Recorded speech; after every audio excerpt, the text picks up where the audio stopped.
আসসালামু আলাইকুম। আজকে আমরা উচ্চতর গণিতের কিছু প্রশ্ন নিয়ে হাজির হয়েছি। দেখো এমসিকিউ। এক থেকে 2 সেকেন্ডে উত্তর করা যায়।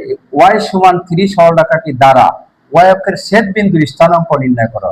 যখন এরা ওয়াই অক্ষের বা এক্স অক্ষের ছেদ বিন্দুর স্থানাঙ্ক বলবে তখন আমরা ওয়াই অক্ষের ছেদ বিন্দু, তাহলে এই দেখো 0 নিয়ে এই 3 দিলে ওয়াই অক্ষের ছেদ বিন্দু হয়ে যাবে। কারণ ওয়ার মান যেহেতু 3 দিয়েছে, ওয়াই এক্স অক্ষের উপরে, ওয়ার এক্স এর মানটা শূন্য থাকে ওয়াই অক্ষের উপরে, সেই শূন্য আর এই 3, অর্থাৎ একটা ওয়াই অক্ষের উপর হলেই শূন্য নিয়ে এই ওয়ার মানটা।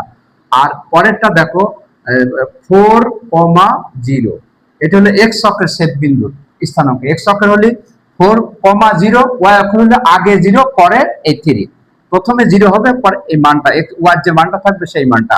আর এক্স অক্ষের উপর আগে হলে এক্স এর মানটা হবে পরে 0 হবে এই ছেদ বিন্দু। পরের প্রশ্ন, এক্স ও ওয়াই এর ছেদিতাংশের পরিমাণ।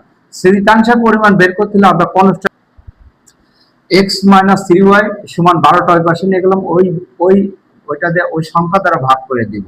দেখো ভাগ করে দিলি 12/12, তাহলে কি হলো এক্স বাই 12 মাই প্লাস দিয়ে ওয়াই বাই 3 4 12 4 মাইনাস 4 সমান 1।